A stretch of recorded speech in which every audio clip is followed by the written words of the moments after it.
Salut la communauté de coups critiques, c'est encore moi, Pépé, qui vient vous parler d'un tout nouveau trésor caché.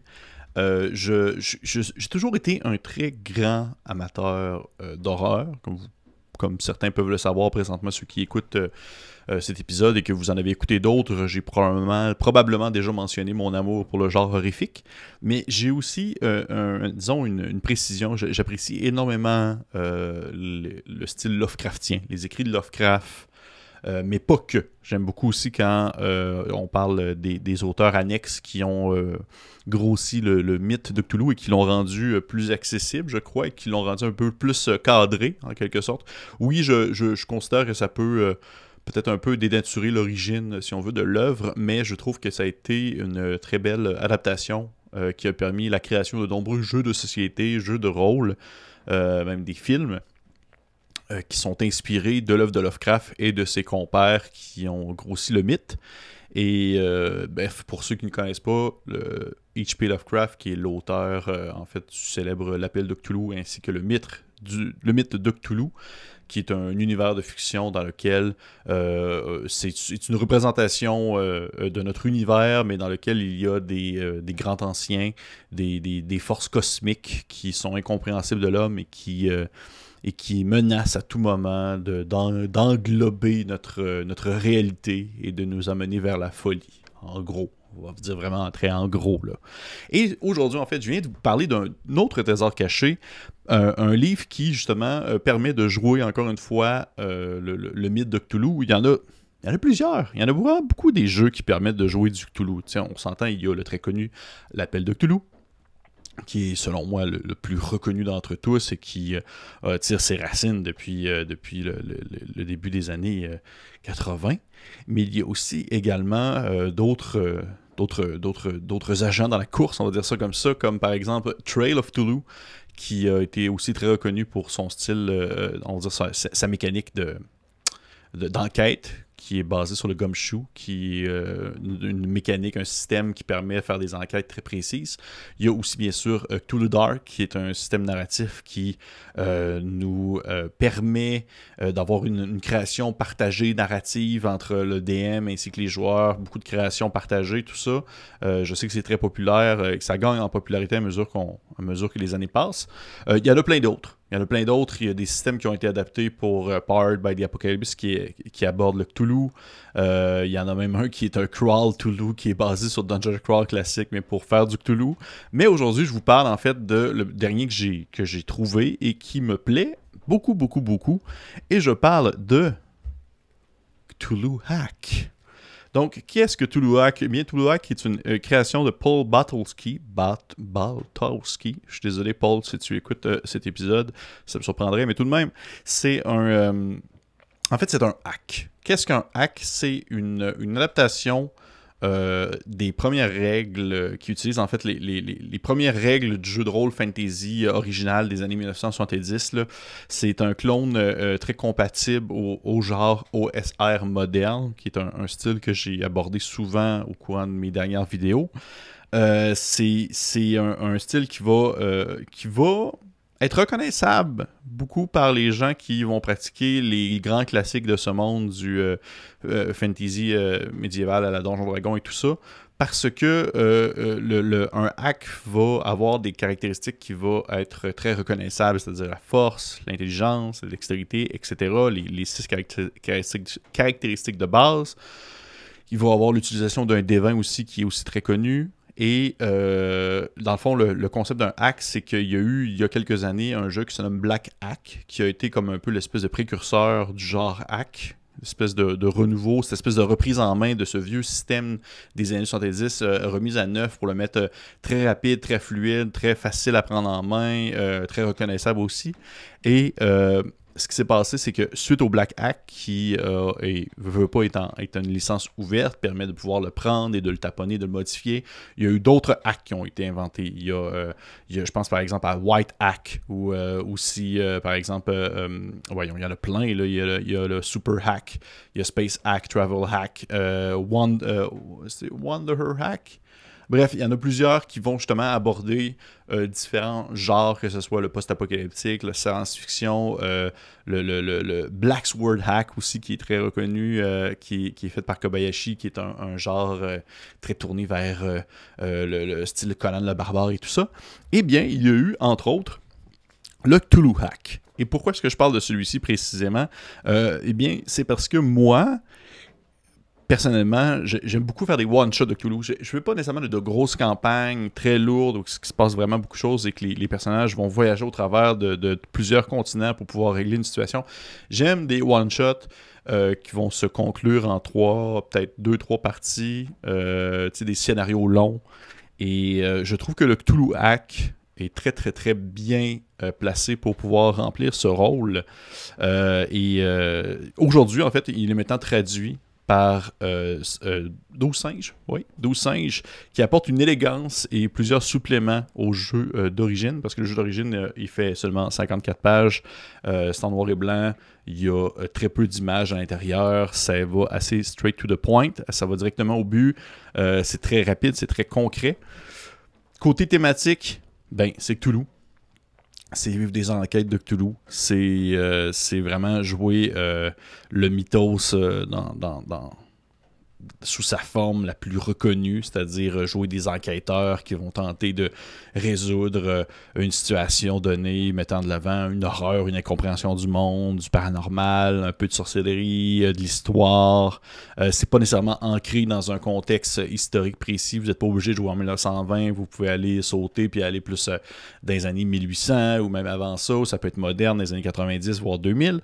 Vous avez vraiment un champ ouvert pour vous et vous pouvez adapter aussi le mythe à votre propre sauce, comme on dit. Vous pouvez décider de faire jouer des marins qui naviguent sur l'Atlantique en 1700 et qui vont devoir affronter une créature marine qui a été incantée par des cultistes sur une île non loin. T'sais, bref, le genre Cthulhu, je pense que c'est quelque chose qui est quand même très reconnu dans le milieu ludique, autant sur le jeu de société que le jeu de rôle. Ça a été démontré à plein de variantes. Là. Il y en a une tonne, et j'ai moi-même fait une critique de la dernière édition de l'Appel de Cthulhu, la 7e, que vous pouvez aller voir sur la chaîne. Je vais probablement la mettre en ligne en dessous si vous voulez comparer un peu le style, parce que là où est-ce que ça va diverger le plus, c'est vraiment au côté système. Okay? Dans le sens que l'appel de Cthulhu, c'est basé sur le Basic Role Playing Game, qui est en fait du pourcentage, un dé percentile. Un dé percentile. Vous allez lancer un dé 100, un dé 10. Vous devez avoir en bas de votre caractéristique, vous allez avoir des compétences, par exemple de l'administration ou de la biologie. Vous allez avoir 50%, vous devez lancer en dessous. Vous pouvez réussir votre action. Vous avez de la santé mentale, beaucoup de choses comme ça à prendre en considération. Alors que le Cthulhu Hack, où est-ce que je trouve qu'il tire sa force, c'est justement sa simplicité et sa rapidité à mettre en place. Dans le fond, dans le Cthulhu Hack, il y a deux mécaniques principales à prendre en considération. Il y a les jets de sauvegarde et les ressources. Les deux demandent aux joueurs de lancer un ou plusieurs dés. Le jeu nécessite, dans le fond, ça demande des dés de polyèdre classiques. Là. On parle, par exemple, du D4 ou des 20, ce que vous utilisez habituellement dans une partie de Donjon Dragon, par exemple. C'est ce qui va être utilisé lors d'une partie de Cthulhu Hack. Contrairement à l'appel de Cthulhu qui est plus tourné vers du pourcentage, justement. Donc, lorsque vous êtes, on va dire, soumis à une menace, vous devez faire un jet de sauvegarde. C'est aussi simple que ça. En gros, le DM vous décrit la scène, qu'est-ce qui se passe, et vous demande de réagir, qu'est-ce que vous faites. Bien, vous pouvez décider par exemple, mettons que vous rentrez dans un bâtiment abandonné et, oh, surprise, il y a des contrebandiers à l'intérieur. Ils vous voient, ils pensent que vous êtes des policiers.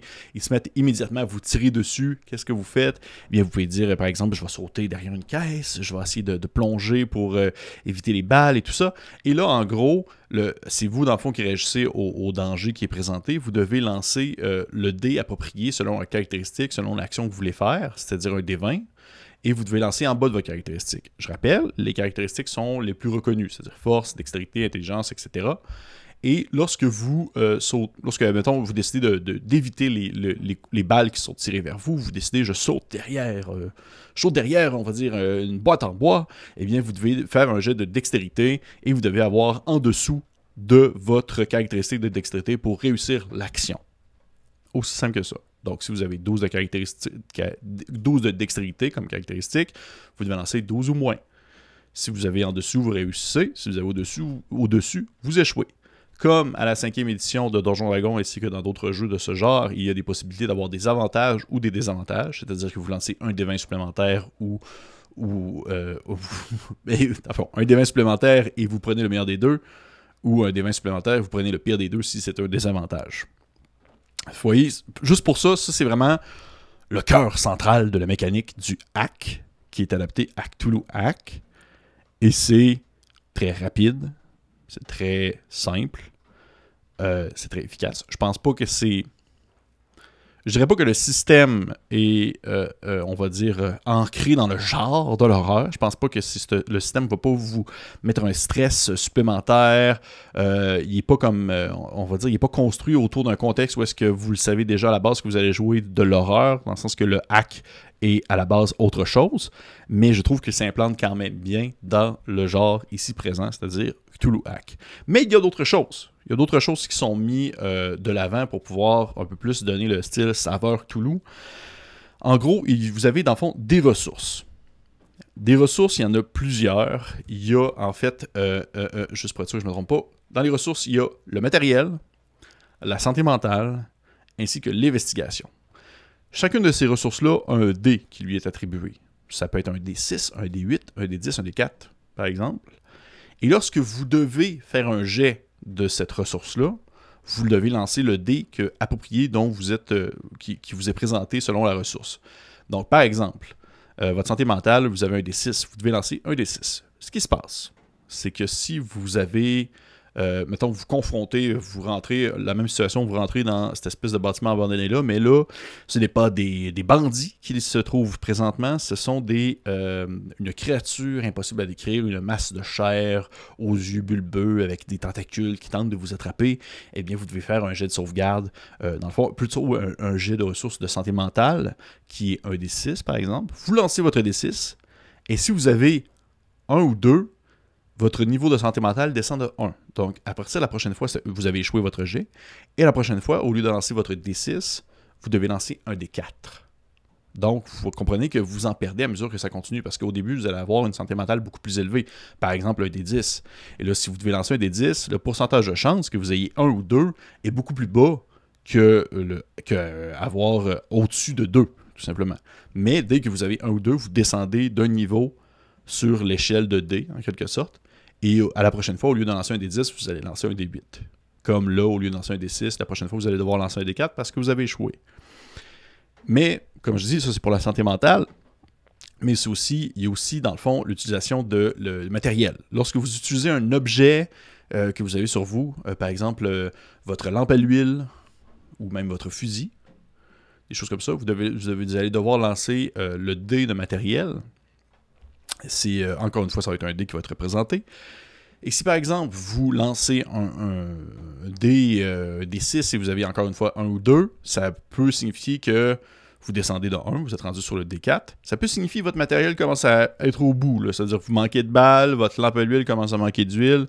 Et ultimement, ça peut mener à ce que vous allez manquer de ressources à ce niveau-là. Vous allez manquer de balles, vous ne pourrez plus tirer du fusil, vous ne pourrez plus vous éclairer dans la nuit, ce qui va pouvoir peut-être entraîner d'autres jets comme un jet de santé mentale, par exemple, entre autres choses, et etc. Et finalement, il y a ce qu'on appelle l'investigation, qui est la dernière ressource. Cette ressource-là se divise en 2 sous-ressources, on va dire ça comme ça. Il y a, je vais utiliser les termes francophones qui sont disponibles dans le livre français. Il y a la torche et la bagout. J'avais jamais entendu le mot bagou avant dans le fond, d'enregistrer cette critique-là. Ce sont des ressources d'investigation. Dans le fond, ce qui se passe, c'est que la torche, ça va être utilisé lorsque vous cherchez des indices physiques. Admettons que vous investiguez dans une chambre abandonnée, que vous investiguez dans le bâtiment de tout à l'heure, que vous cherchez dans de la paperasse ou tout ça. Et à mesure que ça avance, à mesure que vous allez trouver des indices, vous allez lancer vos jets, à mesure aussi que vous allez commencer tranquillement à épuiser les différentes ressources d'investigation que vous avez. Vous avez fait le tour du bâtiment, il n'y a plus rien, vous avez continué à fouiller, il n'y a plus rien, parce que à chaque fois que vous allez lancer le dé, si vous avez 1 ou 2, votre niveau de ressources descend, Et si, admettons, que vous atteignez en bas de 4, eh bien là, vous avez vraiment fouillé tout ce que vous pouviez, il n'y avait plus rien du tout de disponible. Et malheureusement, ben, vous allez devoir vous reposer avant de pouvoir reprendre des recherches parce que vous êtes exténué de votre recherche dans la bibliothèque et vous avez pu trouver aucun indice de disponible. Et le bagou, c'est le même fonctionnement, sauf que ça va être plus au niveau du social. Ça va être l'intimidation, la persuasion, la perspicacité, la discussion dans un monde moderne, dans une soirée de riches. Vous allez discuter, échanger entre vous, vous allez vous dire « Hey, qu'est-ce qui se passe? Est-ce que vous savez pourquoi telle personne a disparu? Tatati tatata. » Et à mesure que la discussion avance, vous allez devoir lancer vos jets de bagou. Et si vous avez 1 ou 2, ben, votre niveau de bagou va descendre sur l'échelle de D, D8, D6, D4, etc.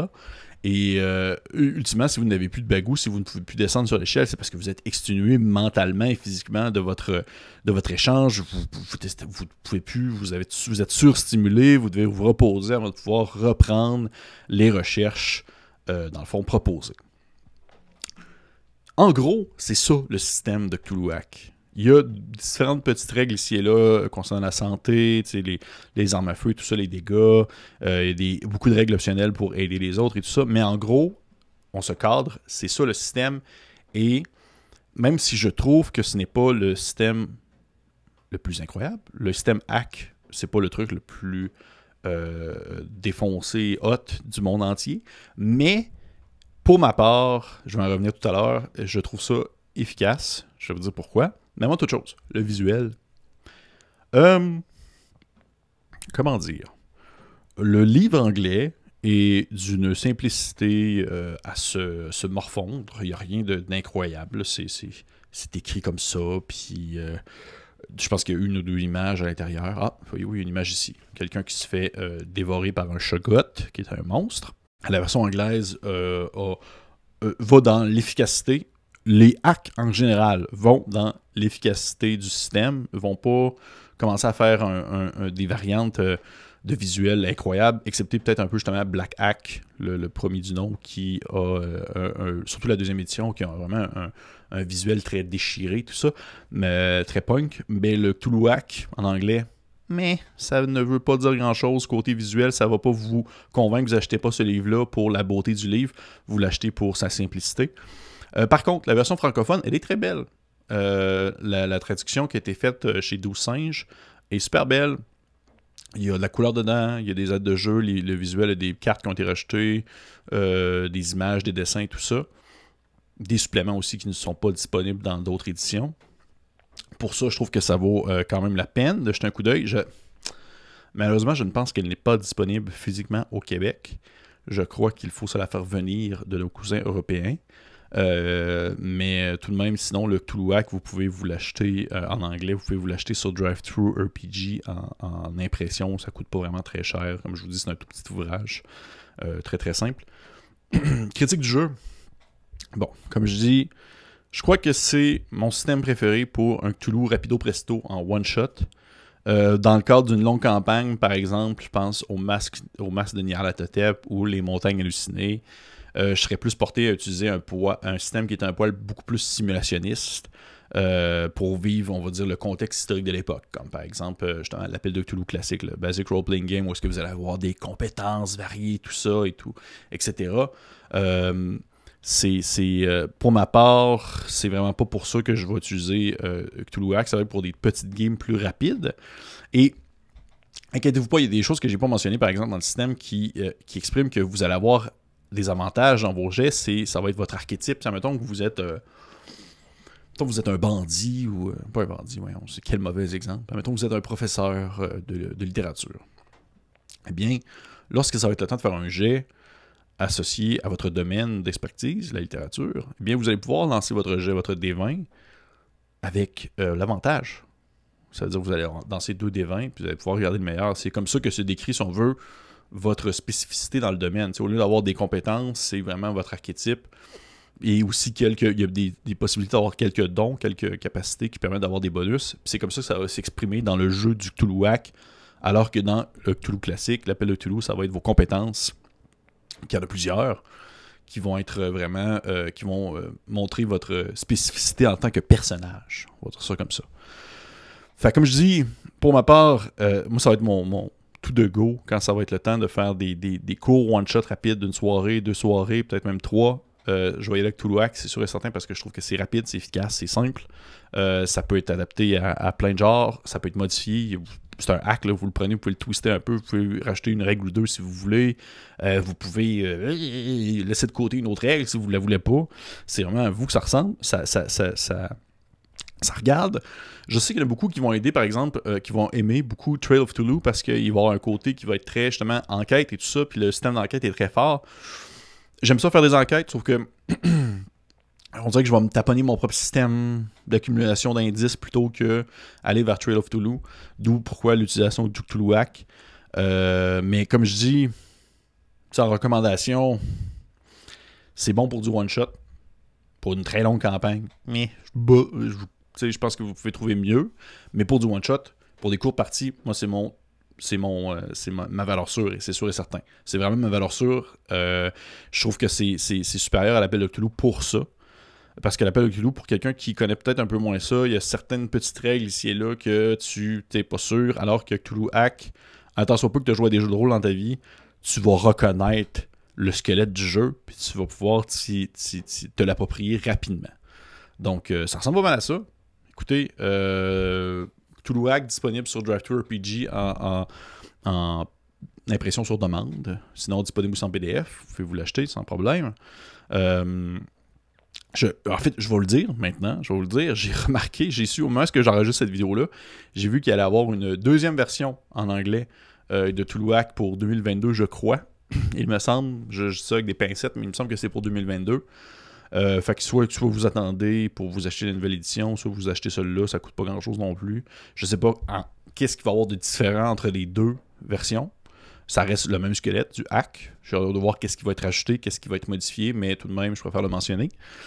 Si ça ressemble pas mal à ça. Hey, cool! Pour vrai, merci aux personnes qui vont commenter, qui vont liker, dans le fond, cette vidéo.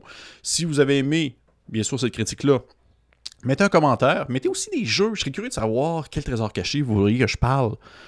J'aimerais ça que vous me proposiez des jeux qui sont super méconnus, puis que vous me l'écriviez. J'aimerais ça pouvoir parler de trucs que je connais absolument pas. Puis de devoir comme fouiller une vieille gamme obscure ou peut-être une gamme récente obscure que je pourrais aborder dans un autre trésor caché.